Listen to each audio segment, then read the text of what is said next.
আসসালামু আলাইকুম।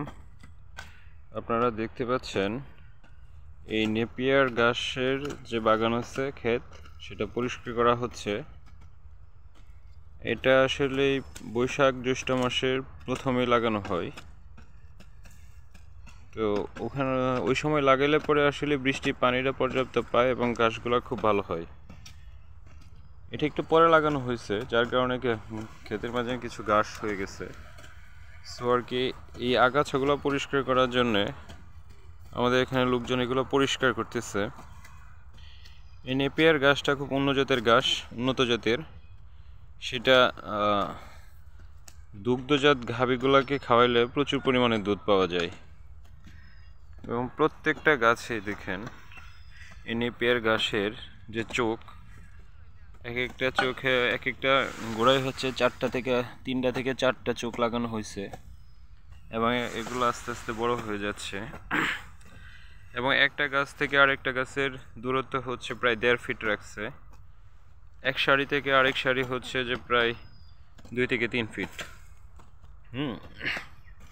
এটাতে হয় কি, 3-4 মাস গেলে গাছগুলো অনেক বেশি বড় হবে। বড় হলে পরে এগুলা কেটে আবার গাভীকে খাওয়াবে এবং প্রচুর পরিমাণে দুধ পাওয়া যাবে। এটা আসলে আর্থিকভাবে খুব বেনিফিট পাওয়া যায়। যেমন কেউ যদি এক গড় জায়গায় এই নেপিয়ার ঘাস লাগায়, তাহলে হয়তো তার 10 থেকে 15,000 টাকা খরচ হবে, কিন্তু বছরে সে 60 থেকে 70,000 টাকা এটা সেল করতে পারবে। তো এটা ব্যবসায়িক দিক থেকেও ভালো। আবার গাভীকে যখন খাওয়াবে তখন সেটা অন্যান্য ঘাস থেকে এই ঘাসে অনেক বেশি দুধ পাওয়া যায়। যারা আসলে গরুর ফার্ম করে, ঠিক আছে, তারা হয়তো দেখা গেছে যে এই কাজে খুব ভালো বেনিফিট পাবে এই নেপিয়ার ঘাস করে। দেখেন এখানে কয়েক একর জায়গায় এই নেপিয়ার ঘাস লাগানো হয়েছে। এই যে, এবং আরেকটা দল আছে, ওরাও কাজ করতেছে। ওরাও এই নেপিয়ার ঘাসের যে ক্ষেত আছে এখানে আগাছা পরিষ্কার করতেছে। ঠিক আছে, আল্লাহর রহমতে দেখা গেছে যে এই আগাছা পরিষ্কার করার পর হয়তো আর 1 মাস পরে এই ঘাসগুলা কাটার উপযুক্ত সময় চলে আসবে। এবং এগুলা আমি দেখছি প্রায় 2 একর 3 একর জায়গা থেকে এই ঘাসগুলা ডেয়ারি ফার্মের খাবার গরুকে খাওয়ানোর পরও এটা বাইরে বাজারজাতকরণ করছে এবং খুব চাহিদা সম্পন্ন এবং খুব ব্যবসায়িক, খুব লাভজনক একটা জিনিস। দেখেন কত সুন্দর হয়ে চারা গাছগুলো বড় হচ্ছে।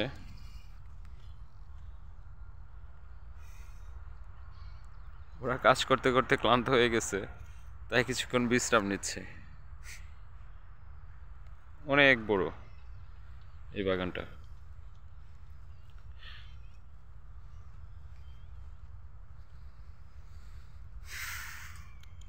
তো প্রত্যেকটা নেপিয়ার ঘাসের গোড়ায় আপনারা 3টা থেকে 4টা চোখ লাগাবেন। চোখ লাগালে দেখা গেছে যে এইরকম হবে। দেখেন এই চারাটা কত সুন্দর হয়ে উঠতেছে। কিন্তু এটা হচ্ছে যে লাগানোর পর কিছু যত্ন নিতে হবে। যেমন ঘাসগুলো পরিষ্কার করতে হবে।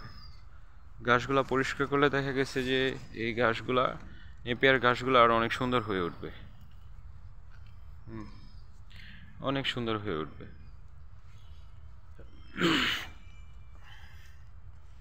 দেখেন ওনারা পরিষ্কার করতেছে, আগাছা মুক্ত করতেছে, যাতে ঘাসটা মরে যায়।